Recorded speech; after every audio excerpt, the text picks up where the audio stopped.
Boa tarde a todos e a todas, todes.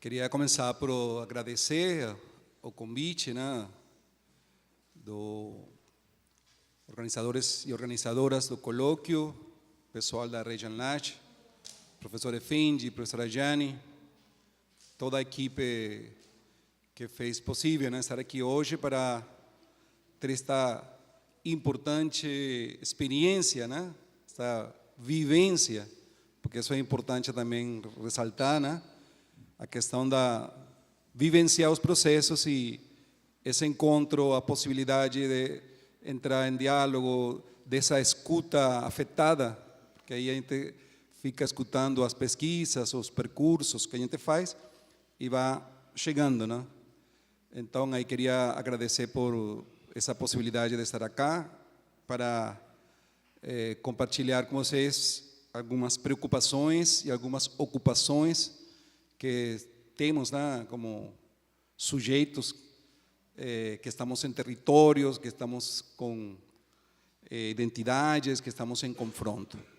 Também agradecer ao Fabrício, compartilhar aqui a nossa mesa de fechamento. Primeiro dia, estamos chegando bem, acho que bem ao fechamento desta jornada importante.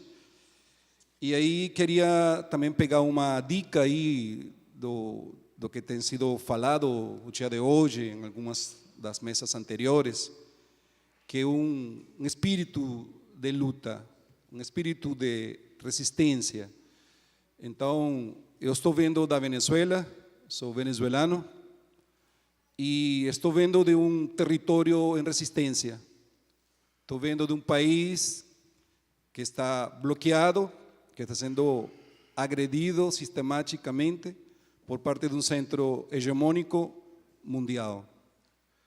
E aí dentro da experiência como cidadão, como sujeito, como parte desse povo que eu falo que está no dia a dia, com grandes dificuldades para várias questões do cotidiano, mas a gente não se afasta da vitimização, de que a gente não é um povo coitado, o povo que está sendo, é um povo que está em luta. E por isso o que acontece hoje na Venezuela tem a ver com a ousadia de um povo se colocar uma linha alternativa, diferente à dominação hegemônica, Então, a temática que eu me estou propondo, primeiro para a gente fala que os processos de pesquisa, de produção de conhecimento, de propiciar aprendizagem e de intercâmbio de experiência, tem a ver com essa história pessoal, com o que somos nós em nossa vida, Então aí a gente, se eu me reconheço como pessoa humana, em relação com outros e outras, e em uma perspectiva de aprendizagem permanente. E dentro disso, estou ligado a uma universidade que eu falo que tem aí um compromisso duplo, a gente fala que é reforçado, porque leva o nome do Simón Rodríguez, nossa universidade. Então, aí um referente importante para compreender vários processos. E aí, como professor da Universidade Simón Rodríguez, como pesquisador do CEPAP, que é o Centro de Experimentação por Aprendizagem Permanente,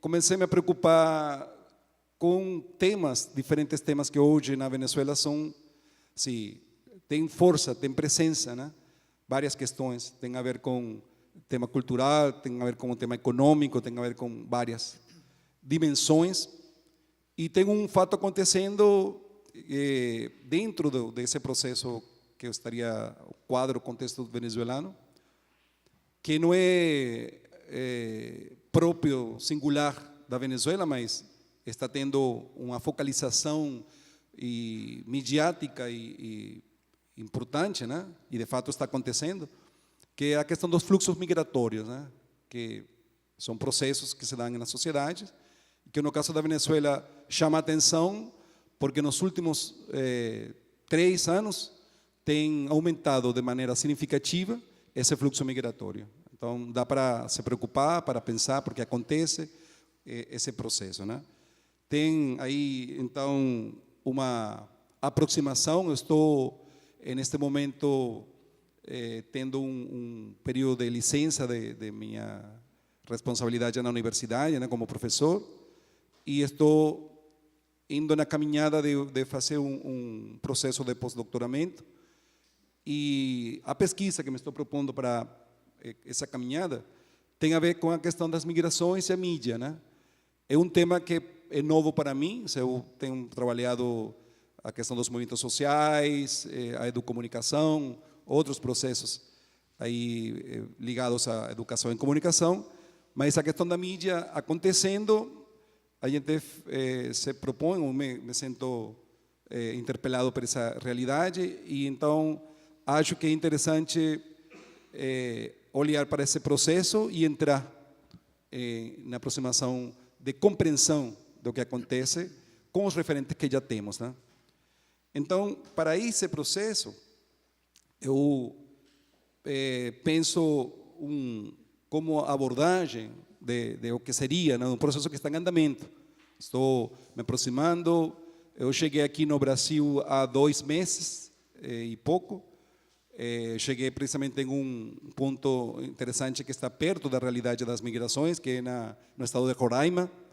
Dentro do contexto da rede ANLAC, a gente tem um convênio entre a Universidade Federal de Roraima e a Universidade Simão Rodrigues, e aí com os colegas que fazem parte do coletivo de pesquisa de Amazon, Observatório de Saberes Amazônicos lá, de comunicação, a gente chegou lá para começar a compreender esse processo bem no território, né? Os fluxos, as passagens, a configuração, né?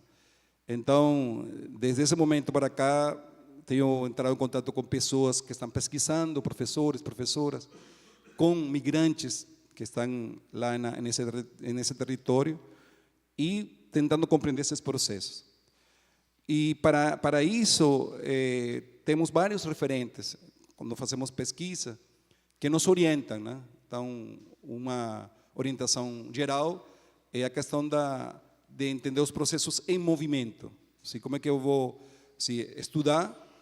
Não é um objeto propriamente, mas é um processo, são processualidades, são situações que estão sendo inseridas ou que têm efeitos de vários outros processos. Então, nesse sentido, estou pensando essa pesquisa, né? Acho que estão aqui. Isso. Bom, aí tem aí mais ou menos um mapa que apresenta vários desdobramentos.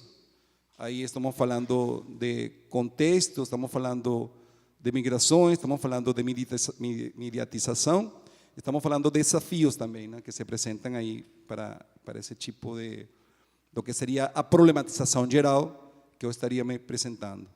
Nisso aí. Ficou? Esta aqui não dá? Tem, olha, deu? Acho que está indo manualmente aqui. Não, já estou, está comigo. Sim. Tá, obrigado. Então aí, todo o processo, se pensando na perspectiva geohistórica, que todo acontecer está em um lugar e em um tempo. Então, temos que levar em conta esse contexto. E no caso da Venezuela, que eu começo que isso me levou, me mexe comigo, né, por estar allí, por ter ligação direta com esse processo, mas minha intencionalidade não é estudar focalmente o tema da Venezuela, mas tentar entender esse processo global. Então, entender a América Latina assim, como o mais próximo e como um contexto onde estaria acontecendo esse processo, por exemplo, de fluxo migratório. Então, fico pensando como acontece na Venezuela, mas como acontece também no México, como acontece no Brasil, como acontece em outros países, esse processo nestes tempos. Então, o contexto para estudar, acho que esse fato social, mas outros também, neste momento, é um contexto de hegemonia e contra-hegemonia, no caso da América Latina. Falamos que tem um processo sociohistórico de tensões, né, que aparecem mais no século XXI, no começo, onde se geraram mudanças que deram com um novo mapa geopolítico nesse momento, nos últimos 20 anos, e essas emergências dessas propostas, né? A gente fala de governos populares em vários países, tem várias implicações que devem ser levadas em conta para compreender isso. Então, estamos falando de um processo hegemônico e contra-hegemônico, pensando em confrontação de projetos. Sim, esse contexto apresenta uma confrontação de projetos societais, civilizatórios, que devem ser levados em conta para entender o que acontece nesse território, nesse contexto, no caso da América Latina. Estamos pensando aí que nessa situação de hegemonia, ela ficou muito segura, muito estável, falaríamos, durante muito tempo. Estamos falando de um tempo longo, de um tempo de décadas, estamos falando de quase 100 anos, em que essa situação teve seus momentos também de tensões, e fazendo uma comparação, que a história não se repite jamais, mas analogias históricas podem ser feitas, né, assim, tempos parecidos, né?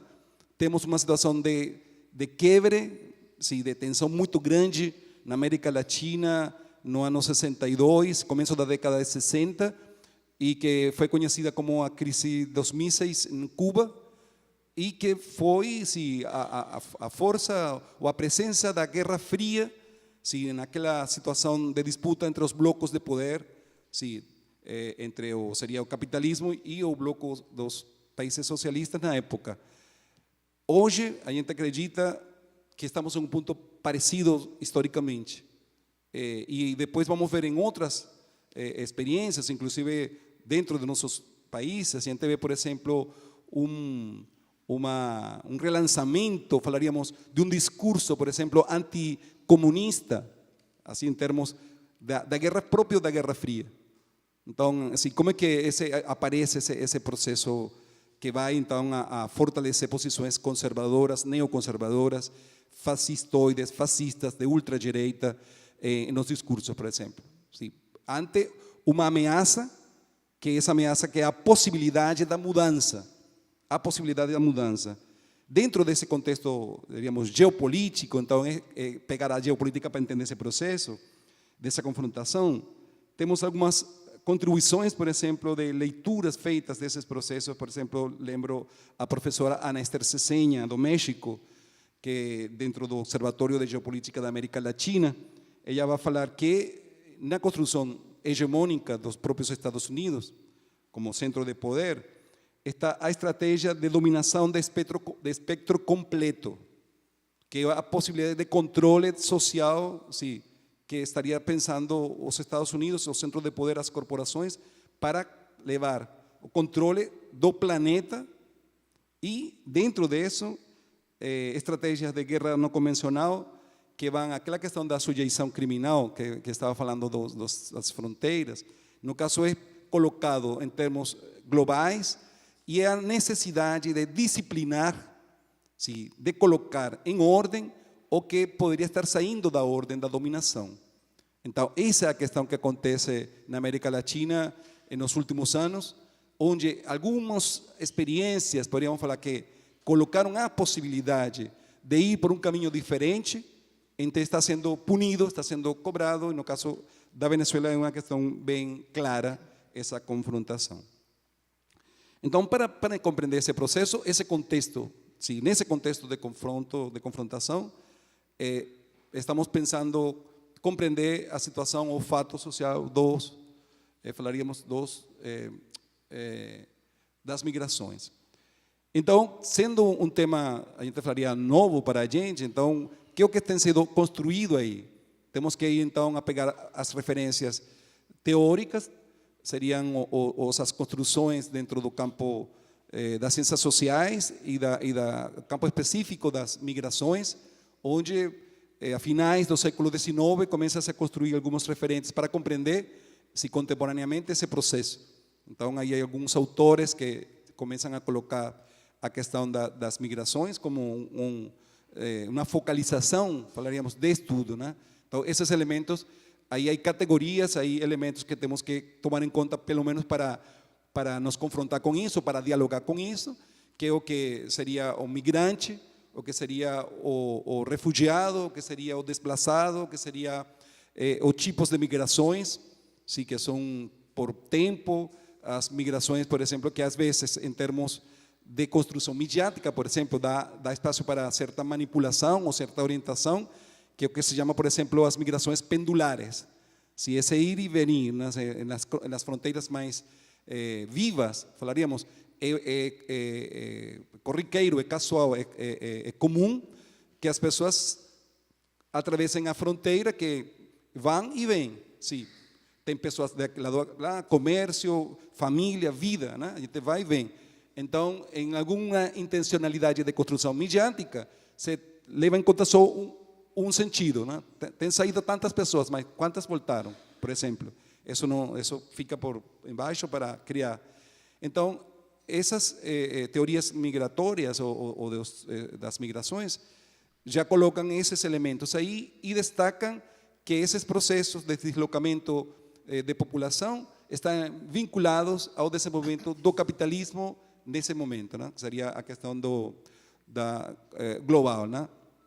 Nesse sentido, outros autores clássicos, né? Estamos falando do Marx, do Durkheim ou o próprio Weber, também tem referências em seus processos de construção desse fenômeno, desse processo das migrações ligado ao capitalismo. No caso do Marx, fala do exército de reserva, no caso da mão de obra que vai de um país a outro, as assimetrias econômicas. Esse elemento temos que trabalhar para compreender esse processo. E outro elemento que estamos tentando é a questão mesmo da mediatização. Aí temos vários referentes teóricos metodológicos. Partimos do fato de a sociedade tecnotrônica, onde os discursos transmediáticos incidem significativamente na construção dos imaginários sociais, mas também temos aí a possibilidade de ver outra dimensão, que são as práticas tecnoculturais dos migrantes, no caso, e as condições de ser sujeitos comunicantes na criação de redes, né? Que todos os processos migratórios têm a ver com redes, né? E essa centralidade tecnológica deve ser também compreendida allí. Aí estamos falando, por exemplo, em referentes teóricos, metodológicos ligados a análise de discurso, no caso da construção midiática, a gente vem falando de leituras discursivas ou transmediáticas, também estamos falando de processualidades complexas, de educomunicação, porque achamos que é importante a gente colocar como a necessidade de compreender esses processos, e até o que falava a colega Sônia agora, a questão de que está aí, mas são processos que temos nós que estudar para compreender e poder lidar com esses processos.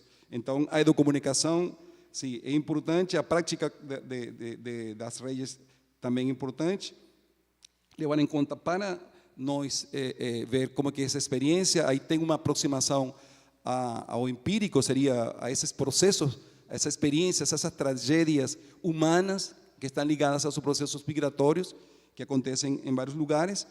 E aí então teríamos aí pegar os elementos, estamos falando da construção das tecnologia digital, sites, processos no caso da construção, e no caso das práticas, o uso dos dispositivos que são importantes. Hoje, por exemplo, a questão do WhatsApp é uma questão assim, um canal muito utilizado na questão dos fluxos migratórios, elementos, informação, apoio, tudo isso, né?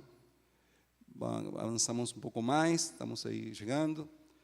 Os desafios, né, que tem a ver com a reflexão do que as implicações que tem a fazer a pesquisa. Estamos falando de uma dimensão ontoepistêmica, estamos falando de compreensão de totalidades complexas, que é um fenômeno migratório como fator social, se entender isso nessa complexidade. Estamos falando no caso das mídias e do exercício, no caso do jornalismo e dos processos comunicacionais, de problematizar essas rotinas, como é que é feito esse trabalho, como é que isso aparece, né, no campo do jornalismo, e as implicações éticas desse processo. Pensamos que isso é bem importante, porque vai a mexer com a gente, né? A gente vai atravessar esse processo e isso vai incidir em nós. A gente está falando aí também a perspectiva transmetodológica para tentar abranger o mais de maneira mais próxima, né, o que seria esse próprio processo complexo, e a vivência investigativa ou de pesquisa. Sim, o sujeito da pesquisa, sim, como que a pesquisa incide na gente, como que a gente entra em uma temática e se transforma também. Você vai aprendendo, você é um aprendiz desse processo e você vai tomando elementos aí que vão desde esse próprio processo de incorporar essas compreensões e da ligação, da interação com quem estão nesse próprio processo, os sujeitos da pesquisa, se tanto o diálogo pesquisador, falaríamos, as problematizações que a gente faz, ou que essas fontes, tanto diretas como indiretas, ou secundárias, primárias, da problemática te dizem, o que eles deixam para a gente, como que a gente vai incorporando isso na própria compreensão, partindo do fato que tem referentes de caminhada, mas não tem, seríamos uma questão pronta, não tem completudes, não se faz a pesquisa só para